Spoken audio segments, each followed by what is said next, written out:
நதி கரையில் நரி ஒன்று உட்கார்ந்து அழுது கொண்டே இருந்தது. அந்த நரி அழும் சத்தத்தை கேட்டு நண்டுகள் அனைத்தும் நரியிடம் வந்து கேட்டன, நீ ஏன் இப்படி தனியாக அழுது கொண்டிருக்கிறாய்? அதற்கு அந்த நரி சொன்னது, என் கூட்டத்திலிருந்து என் நண்பர்கள் எல்லோரும் என்னை தனியாக விரட்டிவிட்டார்கள். எனக்கு எங்கே செல்வது என்று தெரியவில்லை. அதனால்தான் நான் அழுது கொண்டு இருக்கிறேன் என்றது. அப்போது அந்த நண்டுகள், ஏன் உன் நண்பர்கள் உன்னை விரட்டி அடித்தார்கள் என்று கேட்டன. அதற்கு நரி சொன்னது, உங்களுக்கு உதவி செய்ய வேண்டும் என்று எண்ணினேன், அதனால்தான் என்றது. அதற்கு நண்டுகள் கேட்டன, எங்களுக்கு உதவியா, என்ன கூறுகிறாய்? அதற்கு நரி சொன்னது, ஆமாம், என் நண்பர்கள் எல்லோரும் உங்கள் அனைவரையும் பிடித்து உணவாக்க வேண்டும் என்று எண்ணினார்கள். நான் அவர்களிடம், இல்லை வேண்டாம், நாம் யாருக்கும் தீங்கு இழைக்கக்கூடாது என்று கூறினேன். அதனால் என் நண்பர்கள் எல்லோரும் கோபமடைந்து என்னை அங்கிருந்து விரட்டிவிட்டார்கள் என்றது.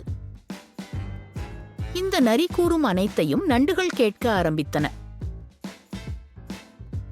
இந்த நரியின் தந்திரமான பேச்சை நம்பி நண்டுகள் அனைத்தும் கவலைப்படாதே, நாங்கள் உனக்கு நண்பர்களாக இருக்கிறோம் என்று கூறின.